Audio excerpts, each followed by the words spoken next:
Dear friends, I want to wish you a Shabbat Shalom, and on a special day, what we refer to as Chag HaGeula, the holiday of redemption, when the previous Rebbe, Rabbi Yosef Yitzchak, who assumed leadership of Chabad and of Jewry of Russia and beyond in 1920, just as the communist ideology was finally taking root and in a ruthless way was destroying all religions, but especially due to the extra zealousness of these Jews who had abandoned their path and embraced the ideology of communism, thinking it's going to bring this blissful existence which never came to fruition because it was never real, was really destroying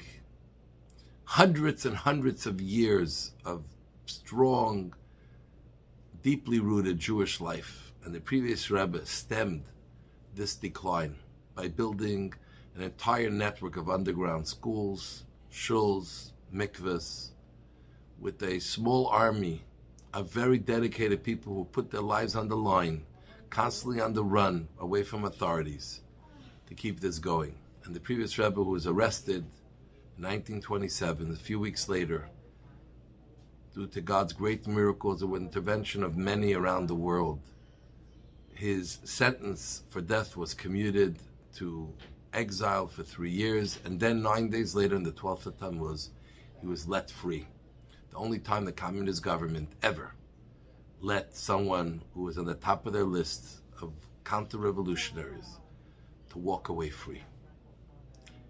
The previous Rebbe lived another 23 years where he invigorated Jewish life in Poland before the war, and then resurrected Jewish life in America, planting the seeds for the great revolution that we see today of the growth of Jewish life continuing in every corner of the United States of America, the Western world, former communism,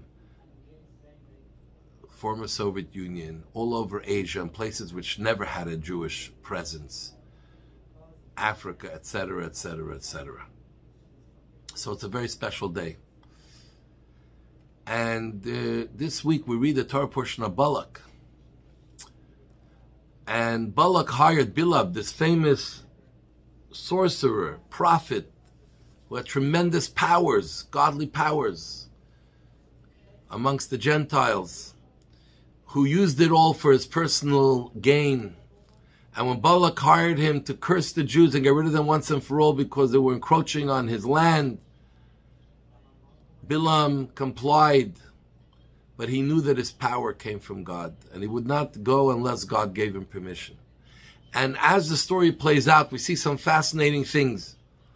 Finally, when God says, you can go, but make sure you listen to me, he saddles up his donkey, and he's ready to ride. And the Torah tells us a fascinating story, almost you think it's a fairy tale, but it's real, it happened. Where 3 times this donkey did something unusual. It went off the road, it pushed him against the wall, it sat down, and he was about to hit him and really get upset. He was angry.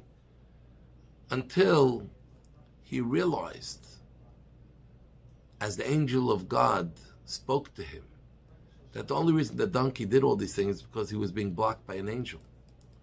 And it became clear to him that this man who was being hired to curse the Jews because of his prophetic powers couldn't even see the angel right in front of him, which the donkey was able to see. And so too, when he finally makes it there, and Bilam is told by Balak, curse the Jews, and then when he comes to say his words, blessings come out, and Balak reprimands him. He says, I'm paying you money to curse. What are you doing? He says, whatever God puts in my mouth, that's what I speak. And this wasn't just Bilam. This is a lesson for all of us. Sometimes we question, how come I don't see God? How come I don't perceive God? Bilam thought he spoke to God. He thought he knew everything about God, the secrets that no one else knows. But yet when God, represented by the angel, was standing right in front of him, he couldn't even recognize that it was God. For us, we have to know that God is always with us. God is in front of us, behind us. God is putting words in our mouth. God is speaking to us for everything that's going on around us. God is in constant communication. And if we question, but I don't see him, it's our perception. Get the right glasses. You know, if you put on sunglasses in the indoors, you may not see well. If you put on a pair of glasses that's too strong for you, you may not see well. You put on too weak, you definitely won't see well. When you want to see God and you want to feel God's presence, you got to put on the right glasses. And God gave us a gift, the Torah. He says every time you do a mitzvah, every time you study Torah, when you dedicate your life to the ways of Torah, mitzvahs, and of God, your glasses start getting sharper and you start seeing God wherever you are. Now, sure, you're not going to see him physically because God is not physical. God is beyond. He created physical and spiritual realities. But you feel the energy, the presence. You'll feel the truth. You'll feel it in every fiber of your being. And this is what we have to walk away with and know. It's our job to be able to find God within ourselves. God is already here. And not only is he here, he's interested in our best, in our well-being, and the best for us. Find God. Do another mitzvah, another mitzvah.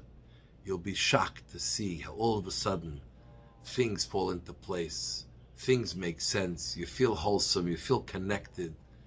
You feel in a good place. You feel motivated to grow. All the anxieties that the world deals with